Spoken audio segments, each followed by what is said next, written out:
All right, this activity is going to be a little bit more challenging than the ones we've done in the past. So I'm going to walk you through step by step on how to solve this.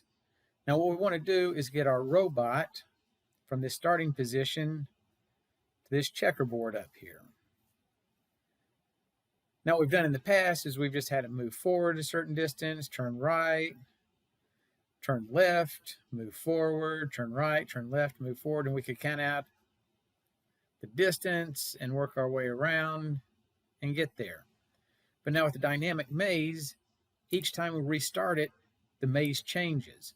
So we've got to come up with a way to get the robot to kind of move around and look for the checkerboard. So one of the things that makes this a little bit more challenging is we're going to have to come up with some variables. We're going to put a function in there. So if you've had a computer class, then you know that a function is just a list of instructions put together so we don't have to keep retyping them. And then we're also going to have to use loops, which some of you have used in other programs, some of you didn't. All right, so starting this program, the first thing that I want to do, I'm going to come down here to this pink button to my blocks and click on Make a Block. And this is going to be my function. Okay? And I'm just going to call this drive. This is my drive function. Okay? So this is just going to be a set of commands that I want the robot to do repeatedly. And I don't want to have to type it in over and over and over again.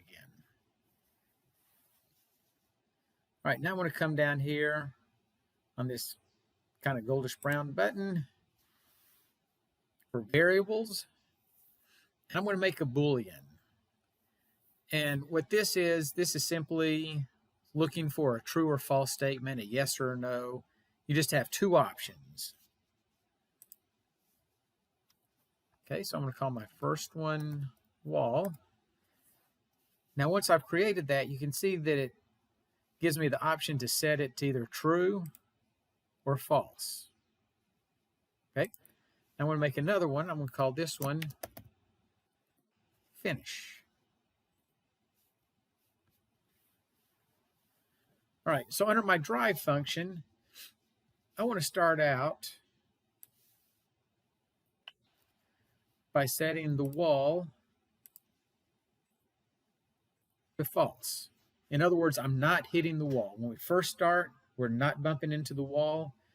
We're going to use our sensors to see if we're hitting the wall. But when we first start, we're not at the wall. Okay, now I want to go to the blue button at the top to the drive. And I want this to drive forward.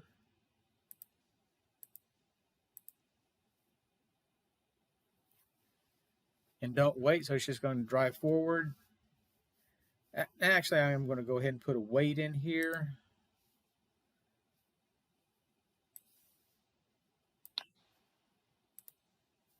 And I'll make that 0.1 seconds.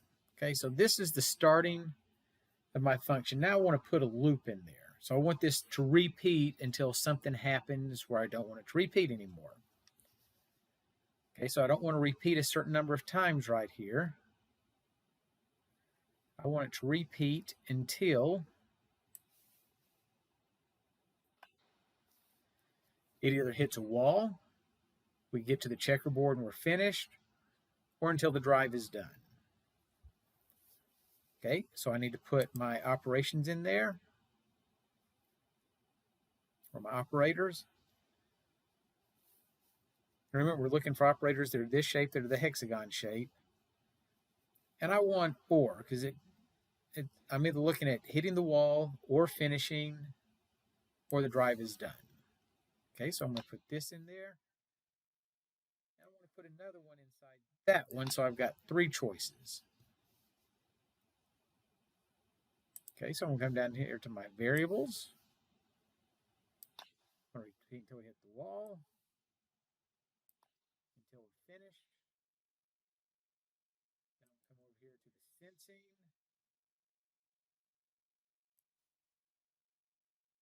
And drive Now I want this, I want to check to see if we've hit the wall. And the way we're going to use that is we're going to use the bumpers, but we're going to start out with the control. So this is going to be an if-then statement. Right, so here,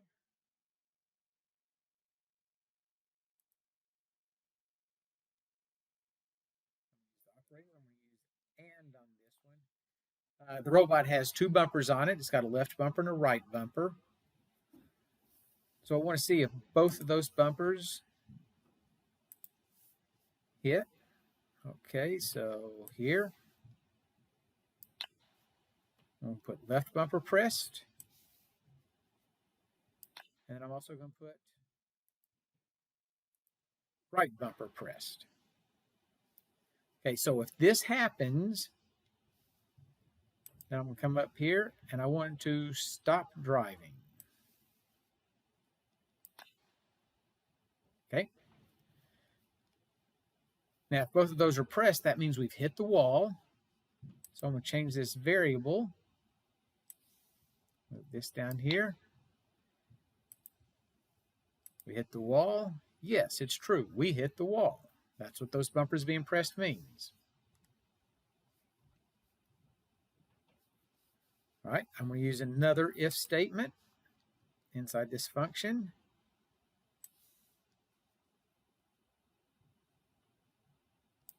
Put that below that if statement.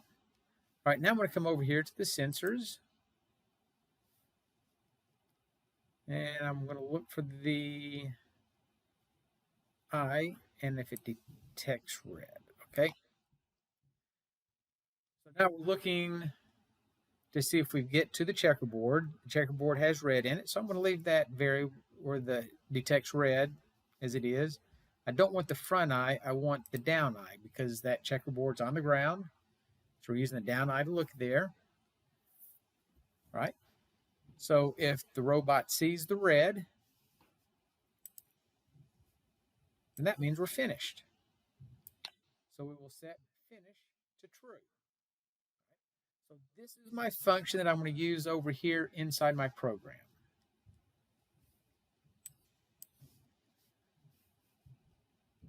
All right, so when we start the program, I want to set my velocity. Set it to 100%, because even driving fast, it's going to take it a while to get through the maze because it doesn't really have a logical way of doing it. It's just going to keep experimenting. And I want to set my turn velocity to 100% also. Right? Now I also need to set my wall and my finish. I need to set those variables. Okay, set the finish to false because we're not finished when we first start. And I'm also going to set my wall to false because we're not hitting a wall when we first start. Now we might hit one pretty soon after. When we first start, we're not hitting a wall. I'm going to come back over to control. Now I want to do a loop that just keeps going until we're finished. Okay, I don't know how many times. I don't want it to repeat 10 times because it may only need to repeat 5. Or it might need to repeat 200. I don't know how many times. So I'm just going to put, this is going to repeat forever. Well, actually until certain conditions are met. All right. Now I'm going to use the if else. If something happens, we do this. Otherwise, we do something else. So I'm going to put this in there. Come down here to my variable, and basically I'm looking at, all right, if I hit a wall, I'm going to turn.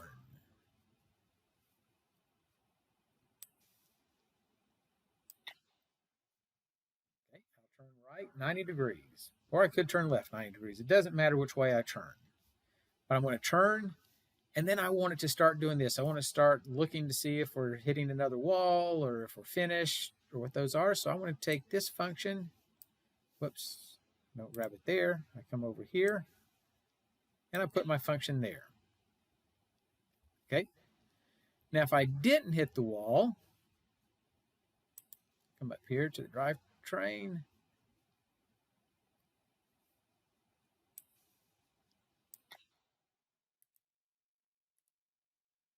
I want to turn left 90 degrees. And when we start the robot, I think it'll make more sense why we're turning right for one and left for the other. Right? But then after I turn, I need to continue driving and looking to see if we're hitting the wall or if we've gotten to the checkerboard.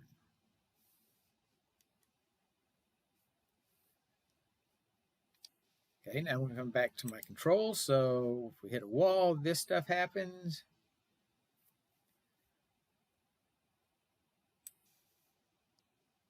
All right. Hit finish.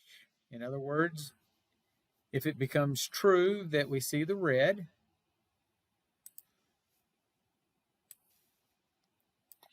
so we're finished, that's when we want to get out of this loop.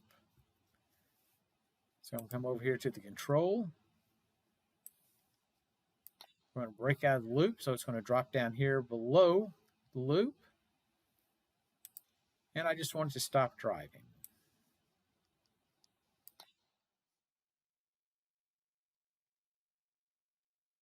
So now let's try out our program. Open up the dynamic maze. And we're going to start.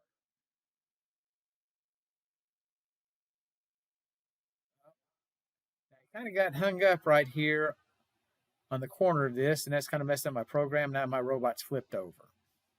Okay, so that didn't go very well. Now I think you've done enough of these mazes, for those of you who've done them, to know that we actually need to go about 250 millimeters to get around these. These sections are multiples of 250. So I'm going to change this 200 millimeters to 250. I'm going to reset it, and you see our maze changed again. I'm going to hit run.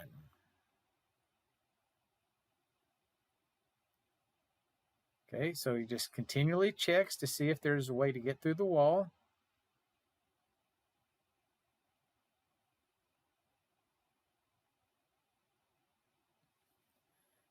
Now you can see he's eventually going to come around. He'll come around this way. He's going to come through here. And it's going to work its way all the way around. And that's going to take a few minutes, but it's eventually going to get there. See, that's why we don't want to wait until he hits the wall before he turns, because if we wait until he hit the wall, he would just go back and forth across here. Okay, so he's always checking to see if there's an opening to get through.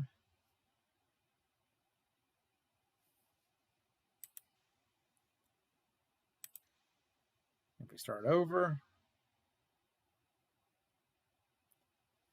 see, again, if we wait until he hit the wall, he would come here and would never get out of this if he only turned when he hit the wall. So that's why we have to have him continually checking to see if he can find an opening. And that's all there is to this program.